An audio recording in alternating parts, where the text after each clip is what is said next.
Archaeologist, but you don't know how. Well, today I'm going to make that a very easy process for you. So with my setup, I'm using a mid-range setup, just a Trident of the Seas, Monk Robes, Book of Darkness, it's free, Ceridon Cape is free. You know, when I was getting my Dragon Warhammer, I've got tons of the Zerican robes made, so I just bring the hat. You could substitute for maybe a Nezi if you want more prayer bonus, but I wouldn't recommend it. You know, you get this, it's pretty much free, you don't want to lose too much GP or have much risk.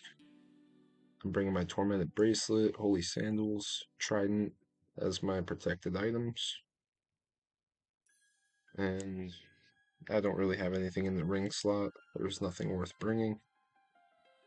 So you want to bring a Royal Seed Pod or some type of charged Dragonstone jewelry to teleport out. It's above 20 wilderness. This monster drops prayer potions, sharks, potato with cheese. So even if you do take some decent damage, an inventory like this will easily get you 50 kills, up to 100, but usually I bank at 50. And if you are an Iron Man and you don't have the Trident, you could just use an Ibans, Fire Blast, Fire Wave, whatever fits your current build the best. Go for your best damage output, and I promise this boss is too easy. I know a lot of Iron Man are chasing that rune crossbow drop. I was at one point. It took me 75 kills to get those damn crossbows, but I did get the Odium Shard and the Malediction Shard there, which led me to chase obtaining both of those eventually from getting the remaining shards from Scorpia and the Chaos Fanatic. So let's go to Crazy Arc, and I'll show you how it's done. So you got a couple options to get there. I forgot to mention this. You could use a Burning Amulet. If you have Ancient Spellbook, you can N78 Magic. You could teleport there. I'm not going to attempt to pronounce that. Dariak? Yeah, we'll just go with that. The Chaos Fanatic, the Crazy Arc is right around this area. Me, I just hoof it. I just run there. So, it might take you a minute. You'll probably save maybe 30 seconds if you use a Burning Amulet. It's not really a big deal. As we're rolling up, make sure you have your quick prayers set to protect from missiles. Now these books he throws, they are an area of effect damage, so you do not want to, be in the crosshairs of that. Whenever he says Rain of Knowledge, you better run. And one of the books has 2 more books spawn from it, and those can do more damage, so be on the lookout for that. As you can see, this Trident rips through it. I have a Trident of the Swamp, but I didn't want to waste my solar scales on such an easy boss.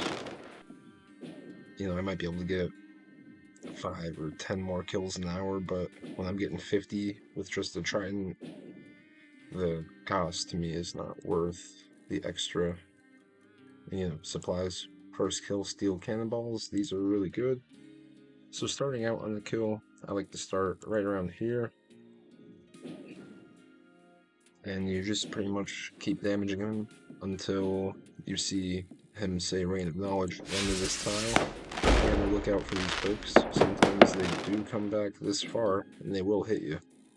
So you'd want to run back to here if you see them coming towards you, or over here, down there. Just get the hell out of the way. And we're just waiting for him to say Rain of Knowledge. Run over here.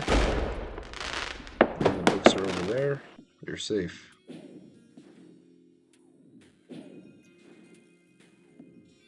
This boss is very easy. I remember killing it at like level 45 combat on this account, getting 75 kills, and it was a pain in the nuts. Back then, I would be getting PK'd, people would be coming in. I was kind of shit at the game, so I kept getting smoked by this thing. But Adamant Javelin's rare drop table. And I am making a video, loot from 500 of this, if you're interested. So just make sure you subscribe. You know, if you want to see that. I have a lot of plans for future videos, so I'm hoping to build up a nice little fan base. I don't want to get, you know, too famous, but it'd be nice to have more interaction with people and actually want to make more content, but I'm going to stick with it. And let me show my collection log. I'm working on that loot from 500. For an Iron Man, you get good Alex, Onyx bolt tips. Of course, if you have a level 2 Fletchling, it's like 8k each. So right there, we're looking at, I would say 700k almost, maybe a little more. I forget the exact high out price it gives you. But the cannonballs are nice. You pretty much almost sustain here with just having prayer potion drops.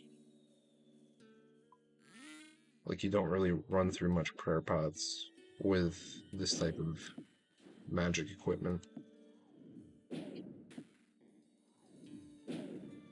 And this is a good source of longbones, especially if you're going for early level construction.